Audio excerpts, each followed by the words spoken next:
Un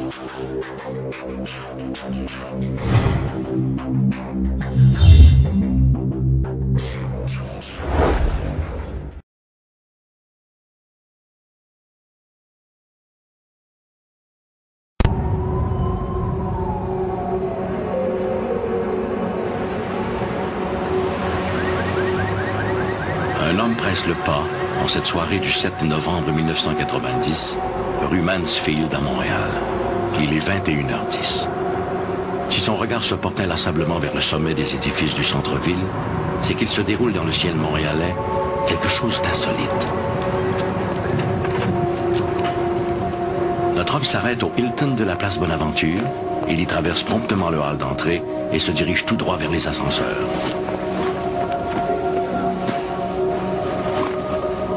Cet hôtel du centre-ville se distingue par sa piscine fonctionnelle les 12 mois de l'année, aménagée sur le toit de l'édifice. Mais en cette soirée de novembre, il s'y trouve plus de curieux que de baigneurs. Une trentaine de personnes sont là, les yeux rivés sur un étrange objet volant, immobile au-dessus de leur tête.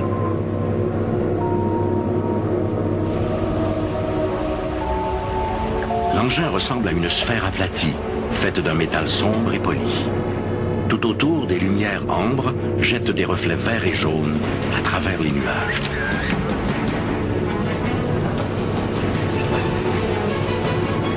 Fébrile, l'homme place son appareil photo sur un point d'appui et tire quelques clichés. Marcel Laroche, journaliste au quotidien Montréal et La Presse, est loin de s'imaginer que ces clichés deviendront les pièces maîtresses de l'une des plus étonnantes observations d'OVNI de l'histoire du Canada.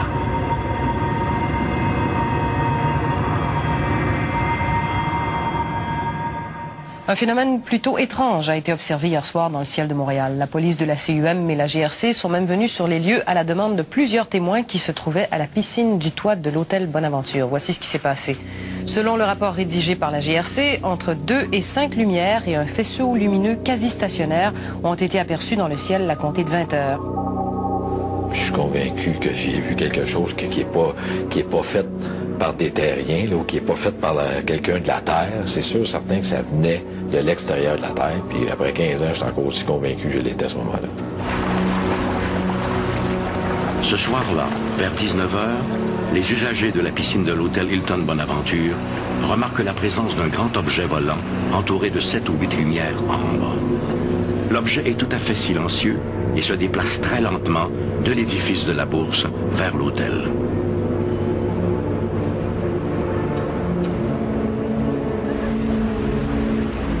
Pour certains, l'apparition rappelle ces ovnis dépeints dans le classique Rencontre du troisième type de Steven Spielberg.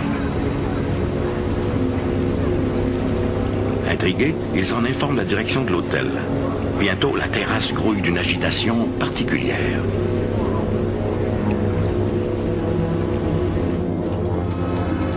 Vers 20h, la direction de l'hôtel informe la police de la communauté urbaine de Montréal qui y dépêche une autopatrouille. L'agent François Lippé arrive sur place quelques minutes plus tard.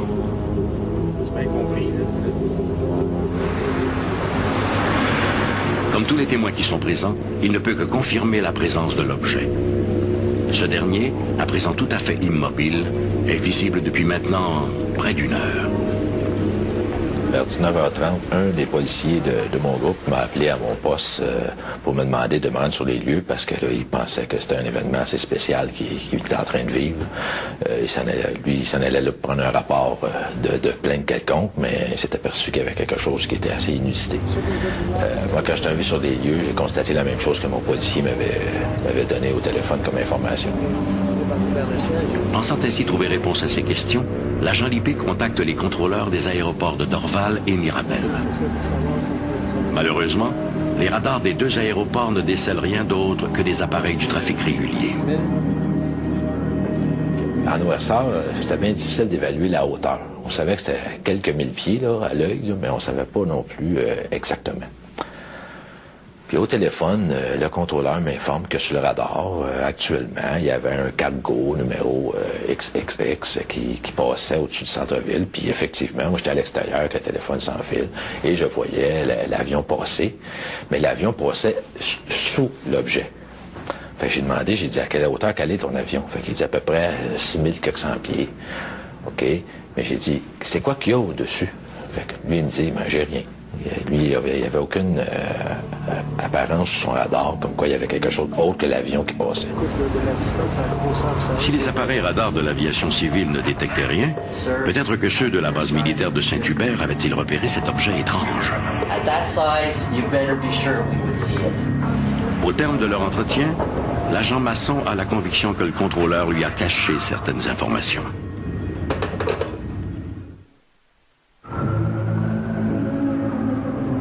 À ce moment-là, il y avait le mille de la Gauchetière qui était en construction, qui avait déjà, lui, ses tours, puis tout le système là, de grues pour monter les marchandises. Lui, il y avait beaucoup de grosses lumières blanches là, pour éclairer le chantier de construction. L'agent Masson ordonne donc que l'on fasse éteindre ces puissants projecteurs. Les grosses lumières se sont éteintes et puis l'objet est resté identique dans le ciel. C'était pas un reflet. Fait que là, j'étais encore de plus en plus sûr que c'était vraiment quelque chose de métallique qui était là, puis c'était très gros. Là, j'ai eu l'idée d'appeler à un moment donné au bureau de la gendarmerie de Rochester à Westmount. Le ciel étant de juridiction fédérale, il existe à la GRC une procédure pour les cas de déclaration d'OVNI. Un agent fédéral fut donc dépêché à l'hôtel sans tarder. J'ai contacté les aéroports et les militaires, j'ai parlé avec le colonel en charge des opérations à la base de Saint-Hubert. On m'a assuré qu'il n'y avait aucune opération militaire en cours. J'ai également vérifié avec les tours de Mirabel et de Dorval pour voir s'ils avaient quelque chose sur leur radar. Là encore, la réponse a été négative. Lui, il a appelé l'armée et lui, il avait probablement un code d'accès, je sais pas quoi, mais lui, il a été écouté comme faux. Puis, je vous dirais à peu près le temps d'un F-16 ou un F-18 là, qui part de Bagotville, qui passe au-dessus de la place Bonaventure, peut-être 14, 15, 16 minutes. On a entendu, on l'a pas vu, mais on l'entendait très bien passer. Et lui, il m'informait qu'il il prenait des photos, puis tout ça. Laroche, Béliveau! Vers 20h45, le chef de pupitre du quotidien Montréal et la Presse propose à Marcel Laroche de faire un saut à la place Bonaventure avant de terminer son quart de travail. Parallèlement, l'agent Luc Morin de la GRC contacte Environnement Canada où on lui indique que l'épaisse couverture nuageuse à travers laquelle on peut voir l'engin fait entre 1000 et 1500 mètres d'épaisseur. C'était immense, parce que l'évaluation de la hauteur était entre 8 et 10 000 pieds. Puis c'était énorme au-dessus de nous autres. Puis c'était très haut. Puis juste pour un peu situer les téléspectateurs là-dedans, si, exemple, ça aurait eu à atterrir sur la Terre, si on prend, exemple, un stationnement, là, comme le stationnement de la place Versailles, là, je ne sais pas s'il y a eu assez de place pour que ça l'atterrisse puis que ça s'installe là où ça se stationne sur un terrain. C'était immense. Vers 22h30, l'objet se déplace vers l'est de la ville. Revenant chez lui vers 23h, Pierre Caumartin va lui aussi apercevoir l'objet. J'ai vu un objet étrange, juste au-dessus de la tour illuminée du stade olympique. L'objet se déplaçait dans le même sens que moi, en direction est. Il paraissait très gros, et je suis sûr que ce n'était pas un dirigeable. Je ne sais pas ce que c'était, je n'ai jamais rien vu de pareil. Caumartin croit avoir affaire à un engin promotionnel bordé de puissants projecteurs. Les lumières étaient très puissantes, très grosses. C'est à partir d'ici que j'ai commencé à entendre le bruit que faisait l'objet. C'était comme une modulation. C'était très rythmé. L'objet se déplaçait aussi de façon très étrange. Il demeurait immobile un instant, puis glissait d'un seul coup, un peu plus bas.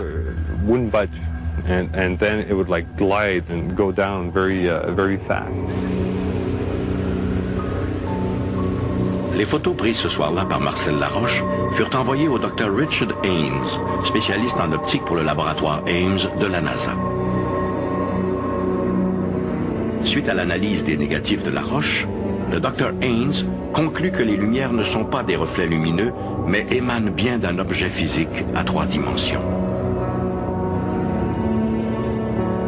Il en ressort aussi que l'appareil évoluait à une altitude variant entre 1000 et 2700 mètres et que son diamètre était d'environ 540 mètres, soit l'étendue de 5 terrains de football. L'étude réfute donc l'hypothèse de l'aurore boréale ou d'un quelconque phénomène astronomique. Il est malheureusement impossible à ce jour de connaître le résultat des vols de reconnaissance des appareils F-18 de l'armée canadienne. De plus, tous les rapports d'observation de l'appareil, rédigés par les policiers municipaux et par ceux de la GRC, sont devenus, dès le lendemain, officiellement inaccessibles.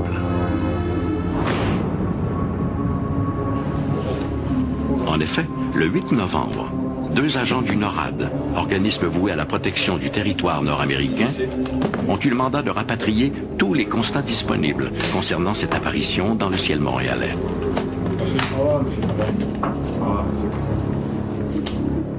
C'est sans plus d'explication que prit fin pour les Montréalais une des plus impressionnantes observations d'OVNI en sol canadien.